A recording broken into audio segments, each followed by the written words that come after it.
When you go golfing, do you usually slice the ball? Well, today in my instruction on how to swing a golf club, I'll show you how to not slice the ball. There are three parts to a club. There's the club head, there's the club shaft, and there's the grip.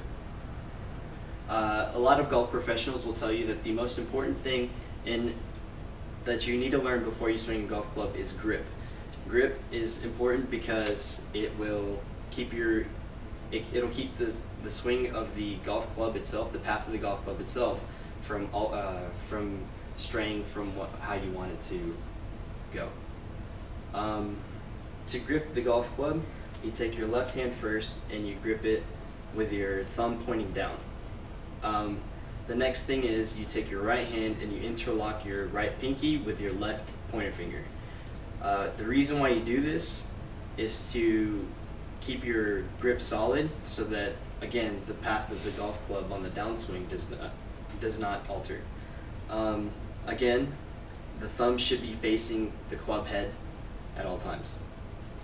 The next thing on learning how to swing a golf club is to get the stance right. The stance should be about shoulder width apart. You should bend your knees a little bit and shift your weight so that there's even weight on both sides, or both feet. You also have to relax your body, because a lot of people think that the power from a golf club comes from your arms, but it's really not. It all comes from the entire body movement. This is why there are 60-year-old men playing golf.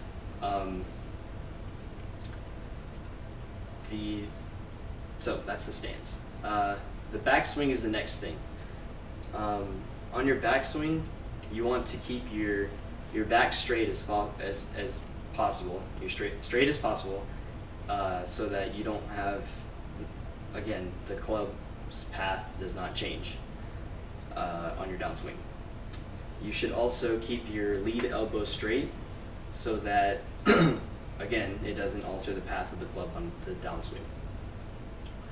The backswing should, for beginners, be about a quarter of the way back, about to the club head should be about to your knees, so to speak.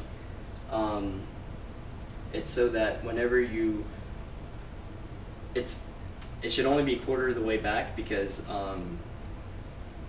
if you go further back, you're using more power into it, and you want to get the swing down right before you get, more power into it, so that, if that makes any sense.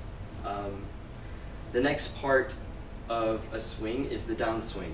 You want to keep your eyes on the ball at all times and turn your hips the entire way, facing the club, or facing where you want the ball to go. The power comes from the hips. The hips are the engine of the swing, and the hips are what you turn to get all the power from your body, not your arms. The next thing that you have to, the next part of the swing is the follow through. The follow through is just as important, because if you stop right after you hit the club, you're not putting all the force into the ball. That's why it probably won't go as far as you want it to.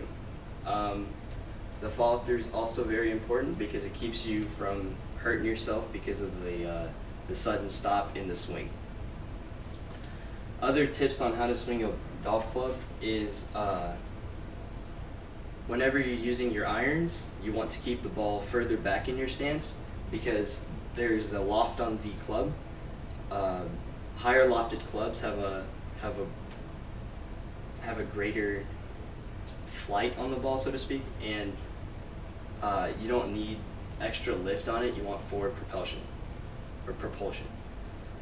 Drivers, you want to keep them a little bit further up in your stance, because the club face is it doesn't have a high loft. It's usually just flat, so on your swing, on your follow through, it'll tilt the club face a little bit, so you get higher ball flight. All the information has come from Mike Southern of Golfsmith, Steve Silverman of Golf and Sam Elin of Livestrong, and a little bit of information on the grip of the ball, or grip of the club, coming from Dustin from Slicing, or from Slice of Golf. Thank you. I told you I needed